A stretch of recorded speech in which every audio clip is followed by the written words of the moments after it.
नमस्कार प्रेक्षकांनो.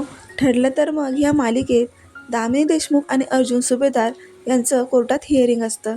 अर्जुन आज साक्षीविरोधात सगळे पुरावे घेऊन आल्यामुळे कोर्ट आता अर्जुनचे जे काही डॉक्युमेंट्स आहेत ते तपासून साक्षीला 10,000 रुपयांचा दंड ठोठावतो. त्यामुळेच महिपत, दामिनी, साक्षी हे पूर्णपणे तोंडावर पडतात. दामिनी देशमुख मात्र हरल्यामुळे तिला आता तिथे तोंडसुद्धा दाखवायची इच्छा राहत नाही. आता मात्र अर्जुन लगेच महिपतला ऐकवतो की आता वेळ आहे निकालाची, 30 तारखेला निकाल समोर येणार आहे.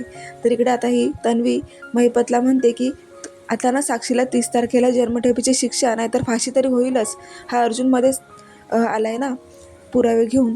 तेव्हा आता महिपतला तन्वीच्या बोलण्यावर खूपच राग येतो. तो रागाने सतत तन्वीचा गळा आवळतो आणि म्हणतो की माझ्या मुलीला फासावर चढवायला निघाली आहेस का? मग तुला मी काही जिद्द सोडणार आहे का? असं म्हणून तो गळा चावळू लागतो. कसं बस आता नागराज आणि साक्षी त्याची समजूत काढून त्याला शांत करतात. तर प्रेक्षकांनो, आता लवकरच साक्षी आणि महिपतची हार होणार आहे, कारण अर्जुनकडे पुरावे आहेत आणि मधुभाऊंची निर्दोष सुटका होणार आहे. तर पाहायला विसरू नका. ठरलं तर मग अशाच नवनवीन प्रोमोसाठी चॅनलला सबस्क्राईब करा.